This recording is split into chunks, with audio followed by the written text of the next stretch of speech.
Sejam muito bem-vindos a mais uma live literária, tudo bem?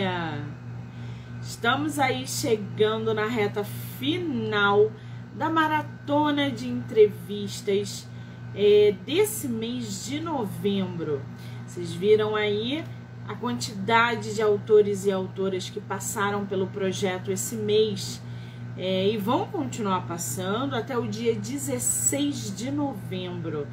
Então, hoje é segunda, 14, então a gente tá aí já entrando na reta final. Aí a gente vai dar uma paradinha e só volta em dezembro. Alexandre, querido, um beijo. Pessoal que tá entrando. Lembrando que as entrevistas podem ser assistidas pelo canal do YouTube, Spotify, Anchor e Amazon Music, que é o canal do podcast do Livro Não Me Livro. Hoje a gente vai conversar com um autor nacional. Ai, Alexandre, eu é que sou tua fã, tu é doido. Eu é que sou sua fã, homem. A gente vai estar conversando com o autor nacional, Marcos Berrocal. Ele que, cara, que capa magnífica que ele tá trazendo, que fantasia, que é uma loucura. A gente tem que conhecer esse escritor, conversar com ele, todo estiloso, todo moderno, adoro. Então hoje a gente vai bater um papo com ele, logo em seguida a gente vai conhecer a escritora Cris Moura, outro talento da literatura nacional, tá? E aí 15, 16, aí finaliza no dia 16 e eu só volto em dezembro.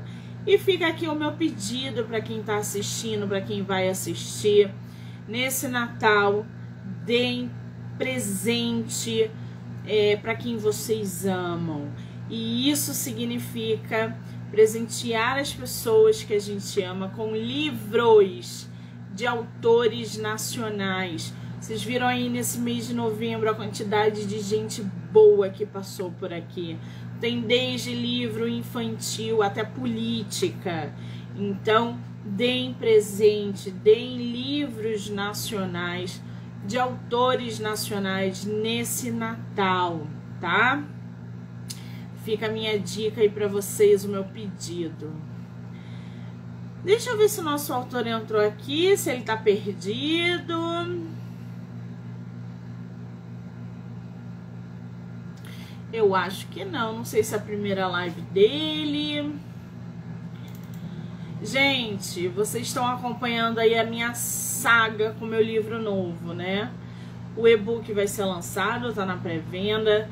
No entanto, o livro físico eu vou precisar adiar um pouco mais.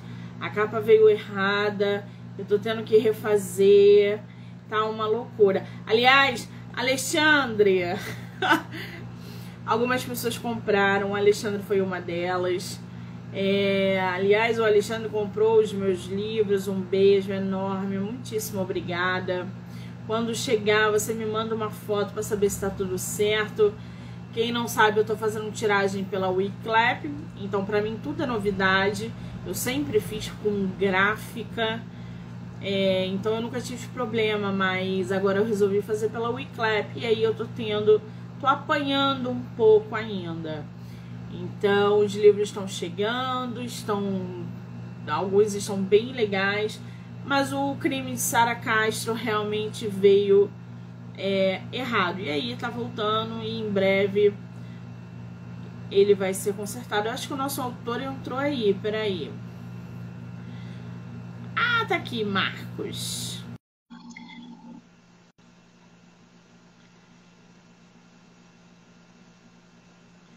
Cadê ele, gente? Eu aceitei aqui, Marcos. Ele caiu. Ih! Ah, nosso autor caiu. Ele tava aqui agorinha, caiu. Peraí, deixa eu ver se ele entrou aqui. Marcelo, Elizabeth, pessoal que tá entrando. Ai, nosso autor caiu.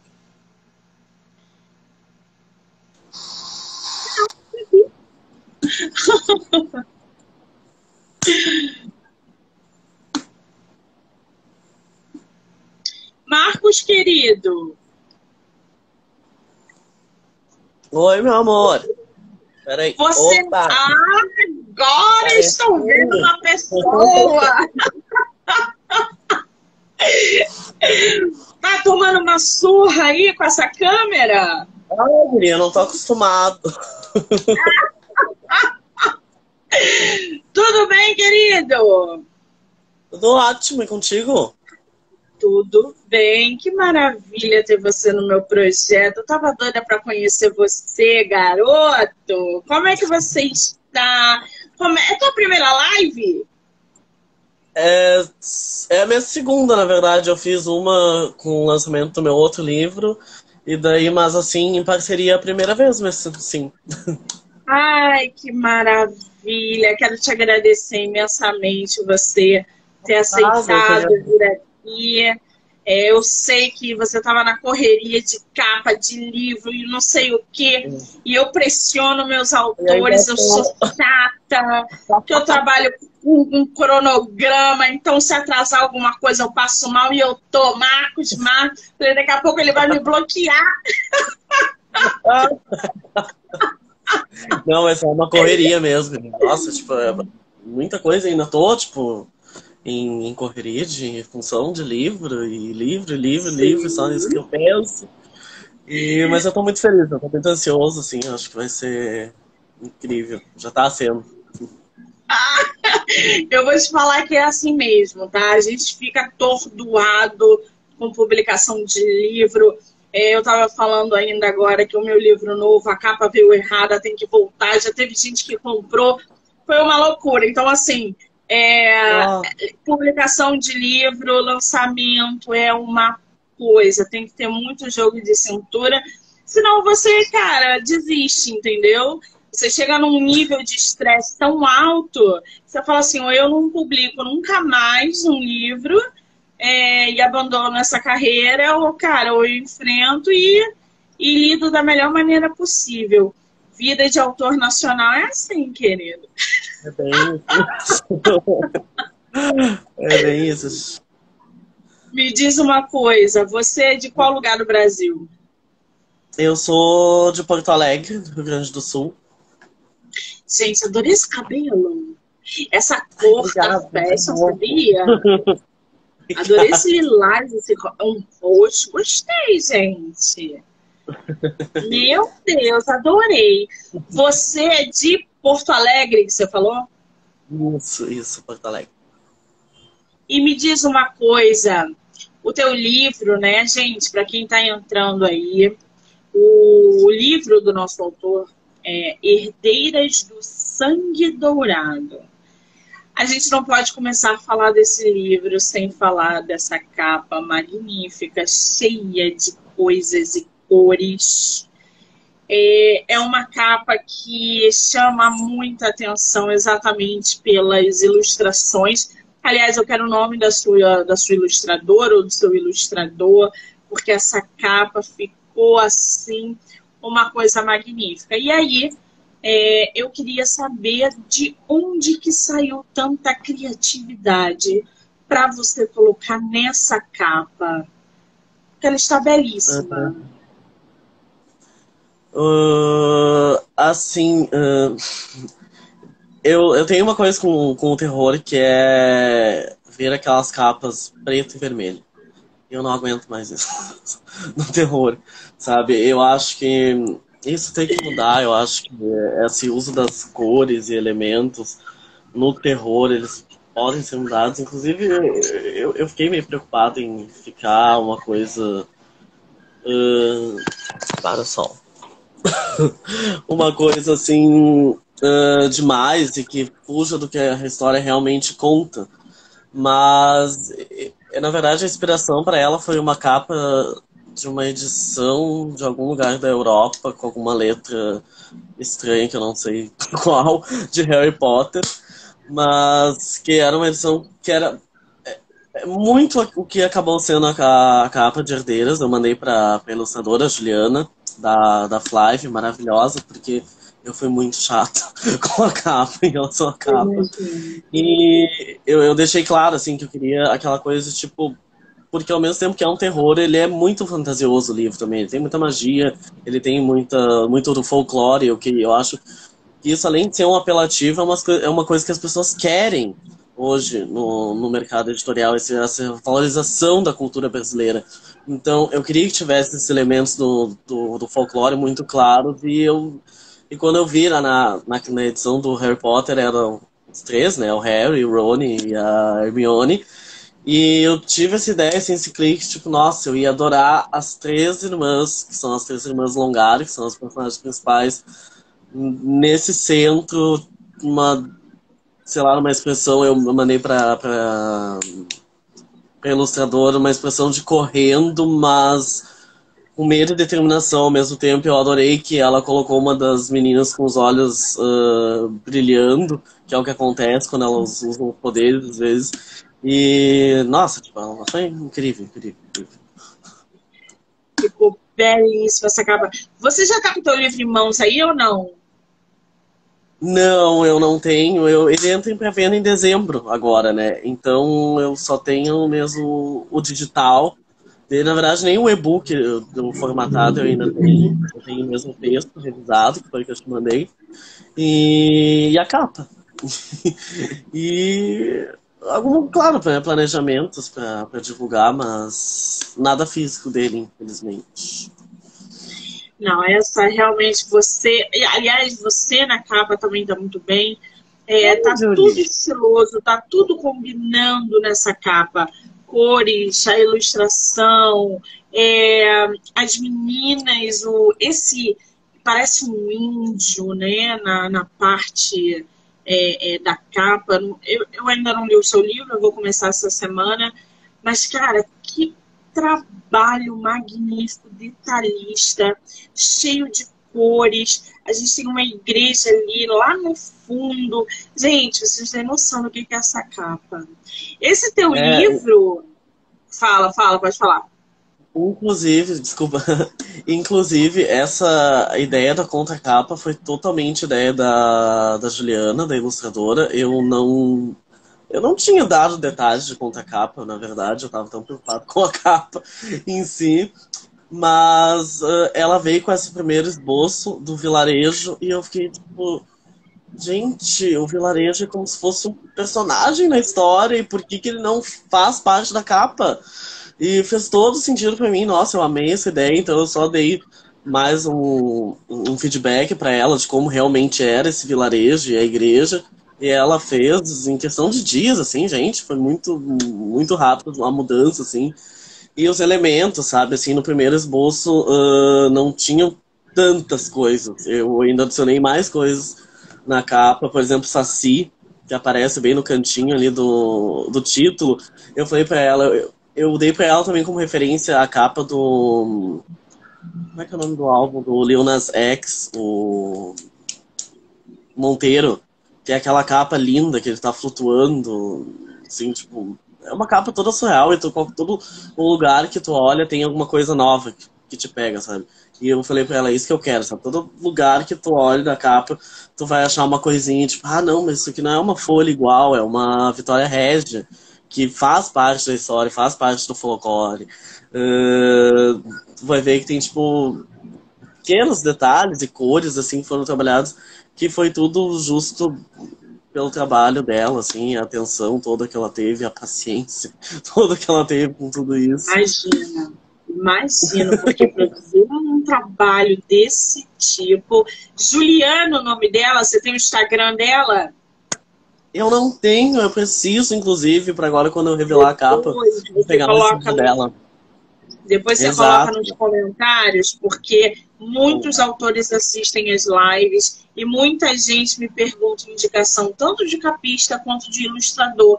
E aí, vira e mexe, eu esqueço, eu não tenho. Então, ó, gente, o autor depois, lá nos comentários, quando a live ficar gravada, vai deixar o arroba da ilustradora, Juliana, tá? Quem quiser já corre lá e já segue quando estiver disponível.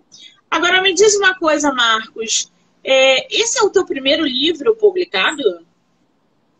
Não, na verdade, em 2020 eu publiquei O Ritual da Sétima Lua, que é um conto grande, digamos assim, que eu publiquei independente pela Amazon, ainda tá à venda na Amazon, inclusive por muito barato. Vão lá, gente. Mas assim, o primeiro lançamento grandioso, assim, trabalhado como editora, é a primeira vez. Então, assim, tem muita coisa que eu tô pegando muito pela primeira vez, assim, aprendendo muita coisa. E na época do ritual, infelizmente, eu não sabia e não apliquei. E parcerias, inclusive, sabe? Mas tenho já alguma uma bagagem, assim, digamos, de Esse seu primeiro livro você publicou em que ano na Amazon? em 2020. 2020 já tem um caminho andado aí dentro da literatura. A gente vai para 2023, olha que maravilha. Esse ponto que você tocou é muito importante, Monique. Cara, apanhei muito, coisas que eu não fiz na primeira publicação que agora eu estou experimentando, estou vendo, inclusive parceria. Gente, todo autor nacional começa sem saber de absolutamente nada, completamente perdido no mundo da publicação. Ele primeiro, eles já acham, eles já têm essa ilusão de que publicar na Amazon, eles não precisam diagramar. Acabou de escrever, ele já coloca lá. A diagramação vai sair errada. Eles pegam qualquer imagem, eu não estou falando que foi o seu caso, tá? Mas é o que eu vejo no geral. Pegam a imagem, jogam num aplicativo ou jogam num programa, fazem a capa de qualquer jeito, sobe lá a capa do e-book, dá errado. Os autores nacionais, eles não têm informação, eles não têm direcionamento, porque é primeira vez, primeira publicação, eles estão naquela euforia de publicar, de querer vender, de querer... E as coisas têm que ser mais, um pouco mais lento, mais devagar. Não é porque é na Amazon que é gratuito. A gente precisa de profissionais para que a gente possa produzir o nosso livro. Diagramador, revisor, capista e, evidentemente, divulgadores. Porque se vocês não divulgarem o livro de vocês, vai ser só um livro esquecido na prateleira da Amazon, que ninguém vai conhecer. Então, divulgar é tão importante quanto todos os outros processos de publicação. Agora, Marcos, você publicou esse livro pela Flive, é isso? Isso, o Edredom de Sangue Dourado pela Flive. A Flive é uma editora que vem crescendo muito no mercado. Tenho trabalhado com autores da Flive, assim, visto trabalhos magníficos. Eles estão arrebentando, né? Eles não têm tido nenhuma reclamação da Flive. E olha que são muitos autores, hein? Você está gostando dessa experiência de publicar por uma editora, de acompanhar esse processo e aprender um pouco mais sobre publicação? Ou numa futura publicação você quer fazer novamente independente? Não, eu acho que independente não. Porque assim... Não, e por mais assim que a publicação do ritual, eu não tive, na verdade, muita intenção monetária, digamos assim. Eu queria mesmo publicar algo e ter algo com meu nome publicado e tentar criar um público.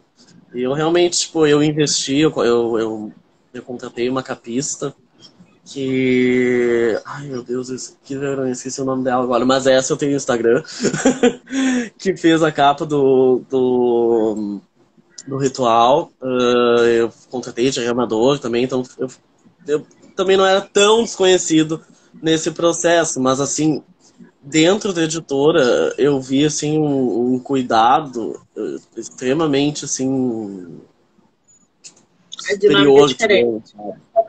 Exatamente, uma dinâmica muito diferente. Tipo assim, a gente tá falando muito da capa, que a capa ficou maravilhosa, mas Monique, tu não tem noção assim de o quanto o revisor ortográfico, o Ricardo, foi incrível, incrível, assim, uma pessoa extremamente gente fina, assim, uma pessoa educada, profissional, que, sabe, lidou, assim, com o meu texto, tipo, nos mínimos detalhes, sabe, assim, então, isso eu falei pra ele já, e realmente tem um significado imenso pra mim, assim, que tenha tido todo esse cuidado. E com a Flávia eu tô tendo muito todo esse cuidado com a capa, a comunicação foi muito boa de ter com a Juliana, e o suporte todo, sabe? Por exemplo, o grupo, eu tenho um grupo de autores da Flávia, gente, tipo, eu não consigo acompanhar o quanto de dica eles dão ali pra te melhorar, os próprios autores, sabe? Se trocando ideias e isso e aquilo. E eu peguei muita coisa, as parcerias, eu te conheci pelo, provavelmente, algum grupo da Flávia, sabe? Então, eu tô pegando muito conhecimento, assim, dentro de uma editora que, independente, seria muito mais difícil de eu conseguir, sabe, contratando serviços separados. Isso é Então importantíssimo. eu tenho planos assim de tá tudo dando certo até agora. Se tudo der certo com o lançamento, eu espero lançar com eles novamente, porque até Que agora está sendo muito bom. maravilha! Isso é muito importante quando esse trabalho em conjunto dá certo, que aí a probabilidade do livro também dar Era o meu certo maior medo. é muito maior, né? Era o meu maior Agora, medo, assim, eu assinar, eu investir um dinheiro, porque eu acabei investindo, né, no ritual, desculpa, no, em Herdeiros, e, e não ter aquele retorno, sabe, daquele investimento. Mas com a Flávia eu vejo, sabe, esse retorno, assim, em dúvidas, em tudo que eu preciso, o suporte deles é muito bom, as capas deles, pode ver, muito boas, então tá sendo tudo muito bom mesmo com eles até agora. que maravilha! Agora, eu estou aqui com a sua sinopse, eu vou ler um trechinho da sua sinopse, só para inteirar o pessoal ainda mais da sua história, para a gente começar a falar sobre quem são essas irmãs, que está todo mundo curioso, inclusive eu. Gente, lembrando que o livro é tema de episódio exclusivo no podcast, do livro Não Me Livro, que vocês vão poder ouvir, assim como essa entrevista também, em todas as plataformas, Spotify, Anchor, Amazon Music, canal do YouTube e as redes sociais, tá? Eu vou ler aqui um trechinho para vocês da sinopse de Herdeiras do Sangue Dourado, do escritor nacional Marcos Berrocal. Dividida em 3 partes cruciais e interligadas das vidas das 3 irmãs Longário, a obra acompanha suas vidas após serem raptadas de seu confortável mundo burguês e levadas até o misterioso vilarejo de Ayangá, descobrindo o inesperado segredo de seu sangue ter propriedades sobrenaturais. As garotas aprendem que as lendas folclóricas não só são verdadeiras, como apavorantemente piores do que lhes foi contado. As irmãs embarcam numa odisseia neste novo mundo recém-descoberto, oculto em uma parte do vazio cartográfico da Amazônia. Para sobreviverem, Eva, Eulalie e Emília precisarão encontrar seu lugar em meio ao caos, aprendendo a dominar seus poderes em uma jornada épica contra fanáticos, monstros e deuses. Essa sinopse tu arrebentou. Tu arrebentou nessa sinopse. Porque você já deu o cenário, você já deu o enredo. Essa sinopse está muito bem construída. E aí, né, a gente fica cenário nacional, folclore e 3 irmãs. Quem são essas 3 irmãs, Marcos? Primeiro, obrigado, Monique, pelo elogio da sinopse, que foi sempre uma coisa que eu tive muito, eu acho que muitos autores enfrentam, a dificuldade de escrever, e com esse livro foi porque ele é muito louco. Ele é muito louco, acontece muita coisa, muita reviravolta. E, sério, às vezes eu não sei como que eu juntei tudo a fazer sentido. Mas eu realmente eu gostei muito dessa sinopse mesmo, eu fiquei muito contente. Sobre as irmãs. as irmãs Longário, elas, a Eva, a Eulália e a Emília, começando que a Eva e a Eulália, elas são irmãs, eu sempre me esqueço, heterozigônias. São aquelas irmãs que são diferentes, irmãs gêmeas com traços diferentes, sabe? Então, sempre, elas nunca tiveram um bom relacionamento, assim, a família delas é aquelas família bem plástico, sabe? Uma coisa que é mostrada, uma imagem de família feliz e tradicional. E, na verdade, é uma família problemática, onde a mãe se droga com remédios, porque tem um bom porquê que é revelado depois no livro. O pai é ausente também, problemático, bebe, está sempre trabalhando. E as meninas, elas não têm muita atenção. Apesar de elas terem muito dinheiro, elas não têm amor, elas nunca tiveram amor dos pais. A Emília é a mais nova, ela tem 13 anos, e ela acaba sendo a maior vítima de tudo, de toda essa situação, que nem é tão principal no livro, é mais um background da história delas. É que a Emília é a mais nova, ela tem 13 anos, e as irmãs acabam deixando ela pra trás, porque elas têm 16, elas já estão, tipo, em outra idade, em outros pensamentos, e a irmã é, tipo, é aquela criança chatinha que elas não querem por perto, sabe? Então a Emília é muito excluída, assim, pelas irmãs, e, em geral, elas são separadas, assim, né? Enfim, elas não têm uma boa relação. O que acontece é que elas vão, o pai delas trabalha no mercado imobiliário, e elas vão num evento de um lançamento de um imóvel, da construtora dele e tudo mais. E nesse evento, que acontece em Manaus, elas são raptadas. As três são raptadas no momento, lá depois que acontece meio que uma briga entre elas e os pais, elas saem pra rua e elas são raptadas, e é aí que elas são levadas para esse mundo, para esse vilarejo de Anhangá. E lá, do nada, elas são recebidas por pessoas completamente hostis, estranhas e perigosas, num ambiente sujo, úmido, quente. E elas, de começo, só descobrem que são muito valiosas. E elas acham que eles querem dinheiro por conta dos pais. E eu acho acho que no primeiro capítulo, ou segundo, já tem uma frase que diz pra nós, vocês acham que a coisa mais valiosa é dinheiro, mas nós conhecemos coisas que vocês possuem muito mais valiosas. E ali fica já, né, o ponto de interrogação do que é.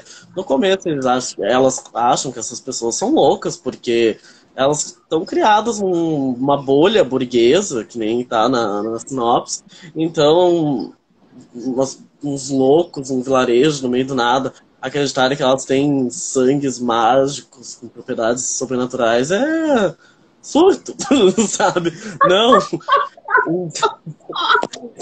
Então elas ficam muito em negação enquanto aceitar, sabe, esses poderes, mas elas acabam descobrindo que sim, existe alguma coisa e que eu tenho um spoiler leve que eu acho que eu posso dar, porque assim tem tanta coisa na história que é muito mais chocante, relevante, que eu acho que eu posso dar, que elas descobrem que o motivo delas terem esse poder é que, a primeira parte... Não dá spoiler! Tá. Você vai falar por que elas têm esse poder, não dá spoiler! Tá, só a primeira parte, então, assim, ó. O título da primeira parte é um spoiler, já, pra adivinhar. O título: O Pacto e Suas Consequências. Pronto. Agora, você falou aí que tem tanta coisa na história. Você vai fazer dessa história uma trilogia, uma saga, ou é volume único? Não, é um volume único. Assim, de começo, como a história é dividida em 3 partes, né? A primeira é o Pacto e Suas Consequências, a segunda Entre a Vara e no Serpentário, e a terceira Parabellum. Mas eu pensei em dividir em 3 livros, mas eu não sei porque alguma coisa, enquanto eu estava escrevendo, pareceu que devia ser único, sabe? Por mais que ficasse um pouco mais longo, Eu acho que o certo era lançar um volume só, ser aquilo ali. Eu não tenho pretensão, assim, inicial, pelo menos, de escrever uma série, não, que se eu ficar famoso, assim, der muito dinheiro, eu vou recusar propostas, né, gente? Obviamente não, né? Mas não é o objetivo. Eu pensei essa história, ela tem as três partes, as partes se fecham num círculo muito legal. E é isso sobre as irmãs. Agora, me fala uma coisa, Marcos. O teu livro tem quantas páginas? Ah, olha, sabe que eu não sei ainda quantas páginas exatas ele vai dar. Porque, assim, a diagramação ainda não entrou em contato comigo. Eu até Ah, tô entendi. avançando. É, mas eu sei que ele vai ter mais de 500 páginas e menos de 600. Isso, Meu isso eu sei. Deus do céu! Quanto tempo você É, levou para escrever esse livro? 2 anos e meio. É, 2 anos e meio. Agora, o que a gente vê uma história, né, com tantos detalhes na capa, uma história que tem três personagens incríveis, tem terror, tem fantasia.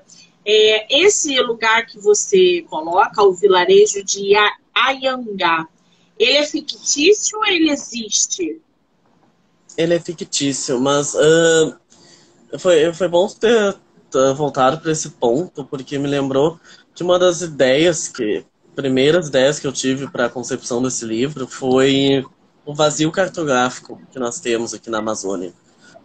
Agora eu não vou lembrar quantos metros, quantos mil hectares quadrados, mas é tipo, isso se eu não me engano está certo. É um lugar que caberia 3 vezes a Alemanha.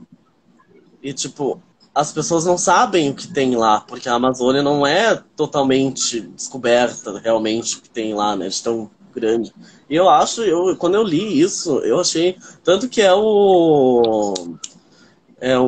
a epígrafe do livro é essa citação do autor da Globo, fez esse texto sobre o vazio cartográfico, que eu fiquei, tipo, nossa, é tipo muito, muito, tipo, espaço inimaginável, assim, sabe?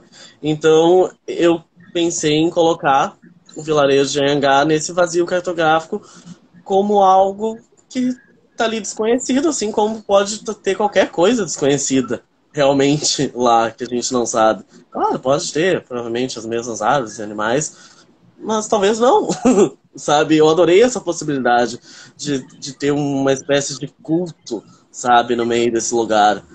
Então, eles são uma sociedade que eles acreditam ainda em, nas entidades, e nos deuses brasileiros. Então a gente tem que todas as religiões, se a gente analisar, elas têm os mesmos deuses, só mudam os nomes.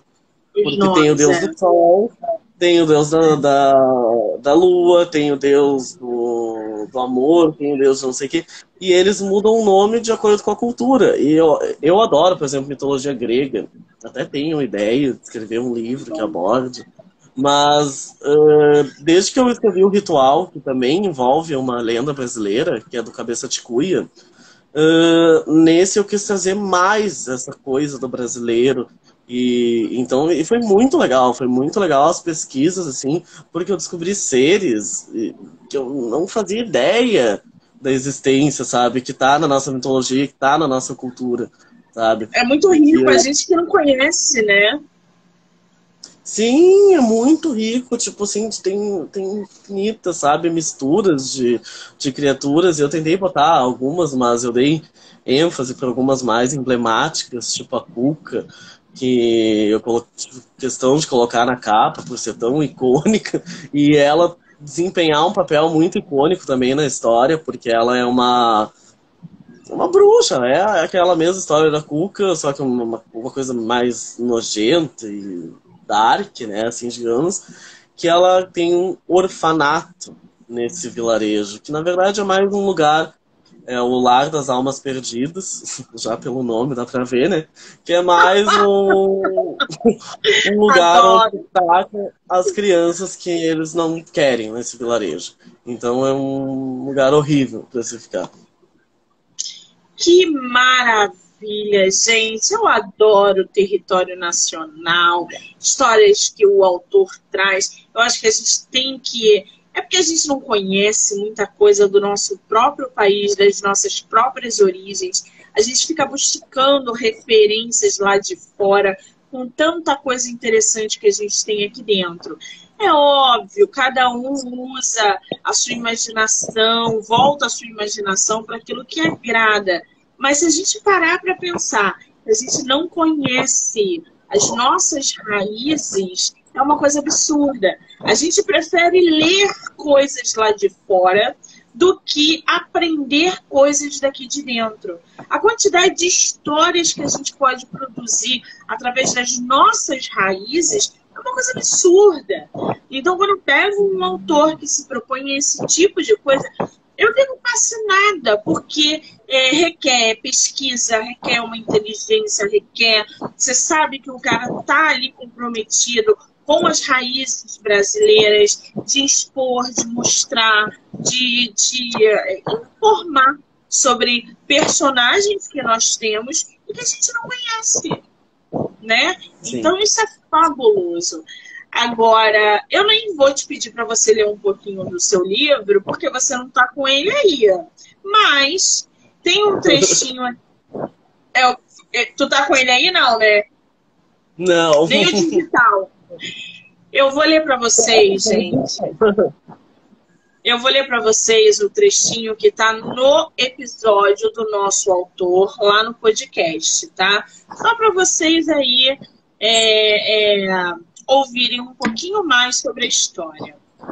Herdeiras do Sangue Dourado é o nome do livro. Quando abrem os olhos novamente, estão em outro mundo. Um mundo sem cores vivas e apenas iluminação precária. Mundo de cheiro forte, ruim e moscas voando por todos os lados em um calor desconfortável, deixando as meninas suadas. É só um trechinho, é só para aguçar a curiosidade de vocês. E aí, ô Marcos, esse nome, Herdeiras do Sangue Dourado, por que você escolheu esse nome tão forte? Que impacta logo o leitor de cara. De onde veio esse nome? Ai, que bom saber desse impacto. Eu acho que o primeiro título, ele envolvia alguma coisa sobre profecia do sangue, alguma coisa. E porque a ideia inicial era que o livro não era para ser um livro grande, era pro livro. E isso foi mais incrível com Herdeiros, porque ele se criou muito vida, sabe? Ele era para ter 13, 14 capítulos, acabou com 40. Mas, E eu tinha essa ideia que seria mais voltada à parte 1, que é o Pacto de Suas Consequências. Teve até um tempo que eu cogitei esse seu nome, o Pacto e Suas Consequências, depois eu fiz, tipo, não sei. Só que quando eu tava terminando, mais ou menos terminando de escrever a primeira parte, eu achei que, cara, tava muito corrido as coisas, sabe? Tipo, era basicamente, elas iam dominar os poderes, botar fogo na cidade, e é isso. E eu acho que tinha acontecido já um desenvolvimento muito legal pra acabar assim, sabe? Então acabou surgindo a segunda parte, que... É muito difícil eu falar desse livro, porque parece que tudo que eu vou falar vai dar spoiler. Mas... surgiu a segunda parte, que traz as três partes, como eu digo, elas são interligadas, mas elas são muito distintas. Por isso que houve até a cogitação de eu publicar como uma trilogia, porque realmente parecem... realmente muda os cenários, os climas, muda tudo, sabe, em cada parte. O que continua, claro, é a jornada das Longari. Mas quando eu criei essa segunda parte, ela acabou saindo também maior do que eu esperava. porque eu tive que desenvolver o arco das meninas de uma maneira diferente que eu estava desenvolvendo, eu tive que trabalhar meio que separadamente com cada uma das três. Então ficou, eu acho que ficou com uns 20 e poucos capítulos, é só a segunda parte.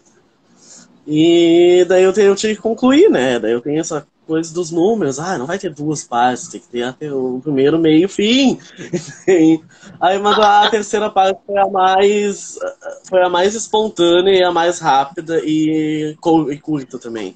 Ela acho que tem 10 capítulos, não, tem 10 capítulos, a última parte, que é a Parabellum. E foi a que eu menos planejei, assim, porque eu planejo muito os livros, sabe? Inclusive eu gosto de uma coisa que eu tenho, e é uma dica que eu dou para alguns escritores, algumas vezes, é ter um final na cabeça. Mesmo que tu mude o final depois. Porque, por experiência própria, várias vezes eu comecei a escrever alguma coisa, de tipo, ai, nossa, que ideia boa, e que legal, nossa, quero escrever, mas sem saber para onde ir. E daí quando acabava aquele gás da empolgação, e eu não tinha um planejamento de como continuar, eu me desanimava com aquilo. E aconteceu isso com vários projetos meus, sabe?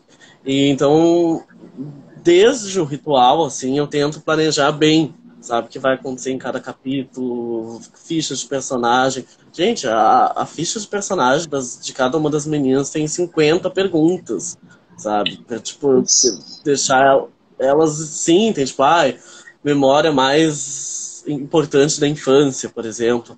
Porque eu queria realmente ter uma característica muito única das três, pelo menos, sabe? Os personagens secundários eu que lute dando uma personalidade. Mas elas em si, eu queria muito já ter isso, assim, sabe? Então, eu me programei pra ele, depois passei por vários títulos, não por vários títulos, mas na dúvida entre Filhas do Sangue Dourado, porque eu gosto muito de Dourado, né? Eu tô honrando aqui o meu livro. Então, eu acho do Dourado, eu acho que se eu botasse do sangue sobrenatural, do sangue negro, ia ficar uma coisa feia, pejorativa. Então, eu acho que o Dourado cria uma coisa mágica, misteriosa ao mesmo tempo, sabe? E daí eu fiquei naquele dilema só entre filhas ou herdeiras. Daí eu perguntei para alguns amigos e eles botaram, não, herdeiras, é muito melhor. Daí eu, é verdade, né? E acabou ficando com herdeiras, Sangue Dourado. Muito bom. Agora, a gente está com esse seu livro, né, que fala muito sobre o folclore, traz personagens. A gente tem o outro, que é o Ritual da Sétima Lua. Todos eles, os dois livros, na verdade, eles se encaixam em qual gênero? Eles são de terror, fantasia, eles são... O primeiro, pelo nome, quando a gente fala o Ritual da Sétima Lua, parece que é terror. Mas os seus livros se encaixam aí em qual gênero? Então, assim, me encaixar não é uma coisa que eu faço muito bem em muitos aspectos da minha vida. Então, assim, então, assim, o ritual, eu consigo definir mais ele como um terror, aquele terror bem... um clichê, digamos assim, sabe? Falando rapidamente do ritual, o ritual conta a história de um homem que ele vai atrás da esposa dele, que ele perdeu o contato depois dela ser internada. E é aquela coisa meio jogo, sabe aqueles jogos de terror? Eu fui muito inspirado nessa época por Outlast, Resident Evil. Então, tipo, tava muito naquela coisa com o cara com uma câmera e fazendo anotações. Então é muito esse formato e ele entrando na casa psiquiatra, São Marcos. Adorei esse nome. E vendo criaturas, descobrindo. É bem mais. Eu acho mais fácil de definir assim como terror. Terror com uma pitadinha ali de fantasia, porque tem a lenda do Cabeça de Cuia, que é explorada nesse conto também, que é uma lenda do Nordeste, aqui do Brasil. Nordeste, que nos salvou de uma eleição. Amor pro Nordeste, gente. Obrigada. Obrigada. Obrigada, Nordeste! Mas com Herdeiras, assim, eu vou te dizer que é muito uma mistura de muita coisa. Ele é muito. Eu acho. Eu tenho muito medo, assim, dele passar uma imagem muito fantasiosa e não. Por isso, quando no primeiro rascunho, depois que eu mandei pra ilustradora, eu falei: nossa, coloca mais sangue nisso. Pelo menos sangue tem que ter. Tipo, porque não tinha sangue. Daí eu fiquei pensando, gente, as pessoas vão achar que é sei lá, uma fábula, sabe? Eu não quero. Porque tem cenas pesadas, tem cenas que eu tô pensando assim, nossa, o pessoal vai me criticar por eu estar, sei lá, escrevendo estupro, sabe? Que são coisas pesadas de escrever, assim, sabe? E de publicar. Mas eu quis me manter fiel, sabe, assim, às ideias que eu tava tendo mas acabou sendo uma mistura, sabe? Ele ficou muito fantástico, ele ficou muito fantasia, mas ele é do começo ao fim com terror, aquela agonia de tu tá pensando que tá chegando no final, que vai dar uma resolução e daí dá uma reviravolta que só piora as coisas e parece que vai ser impossível elas se livrarem daquela gente.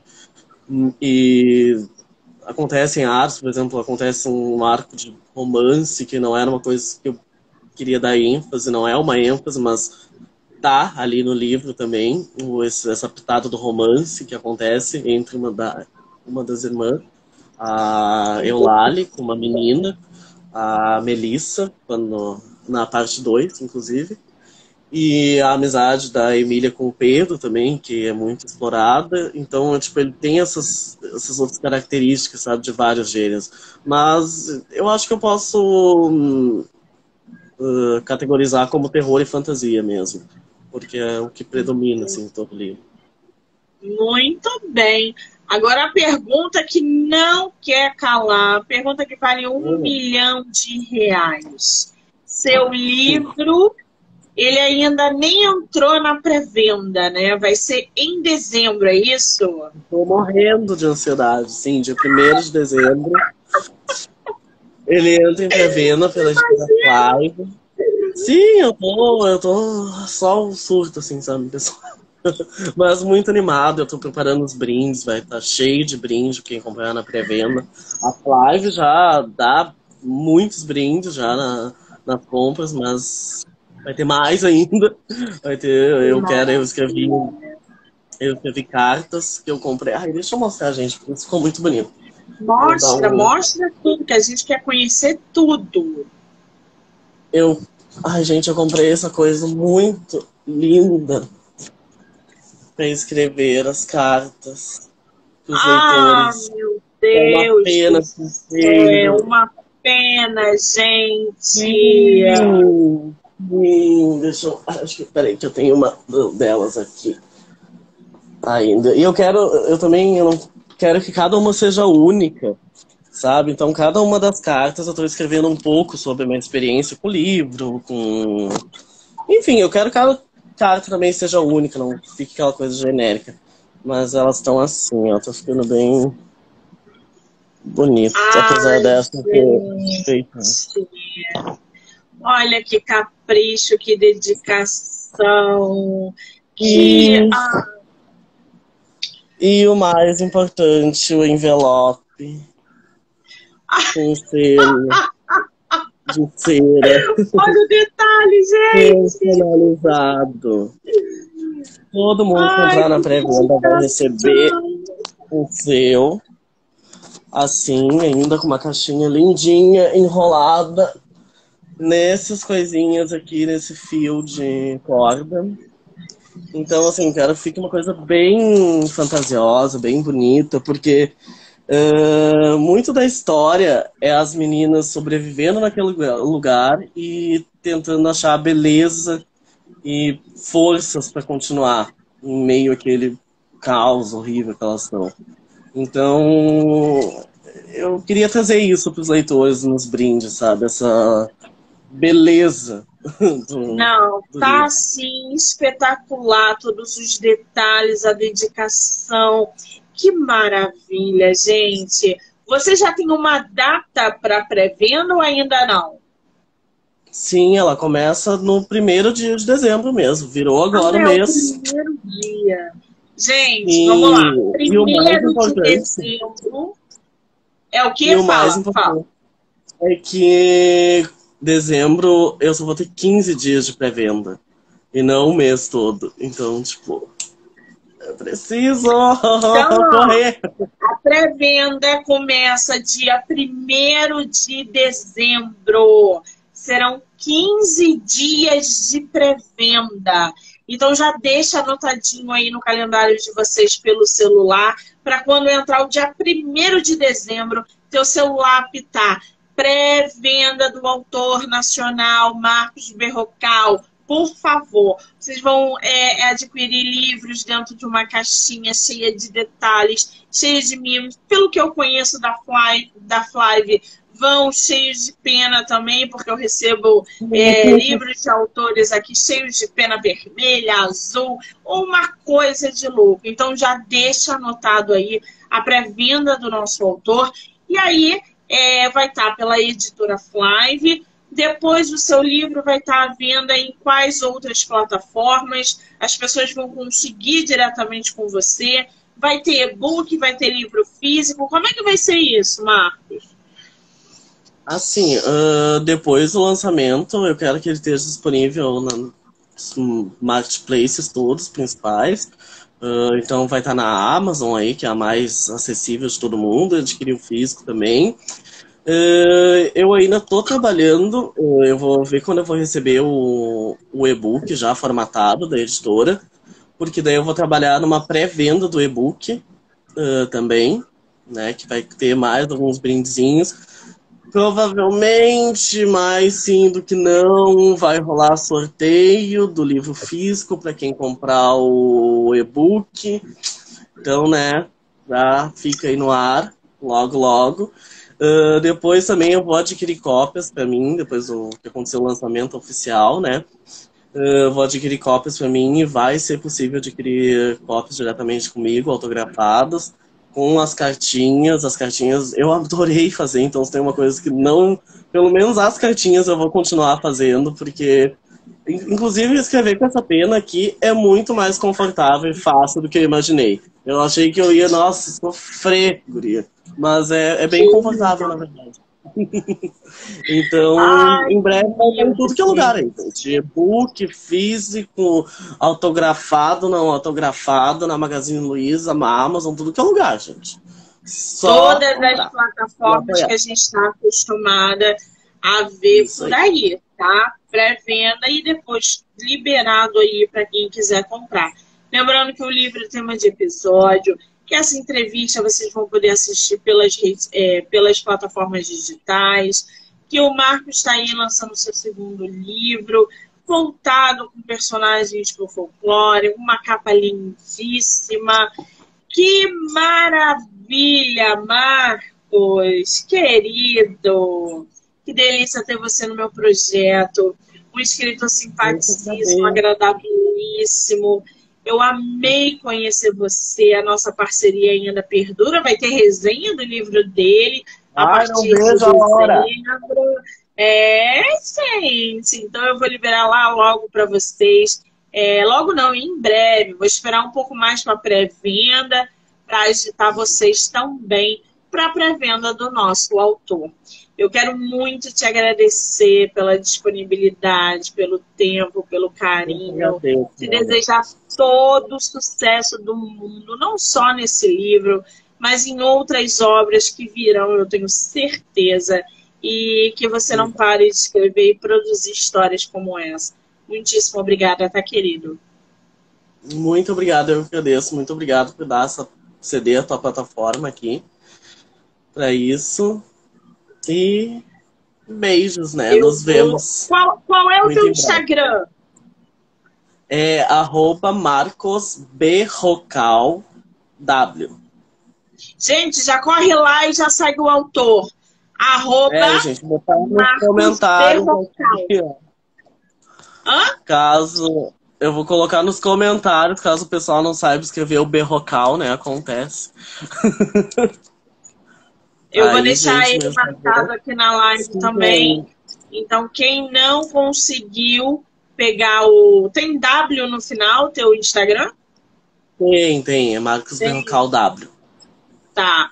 E aí eu vou deixar ele marcado, então já corre lá, já segue o nosso autor para acompanhar a pré-venda, para acompanhar o trabalho, interagir, enfim. Querido, sucesso hoje e sempre. Obrigada, tá? Muito obrigado mesmo. Obrigada, gente. Daqui a pouco eu volto de novo. Beijo, Marcos. A gente vai se falando. Obrigada. Beijo.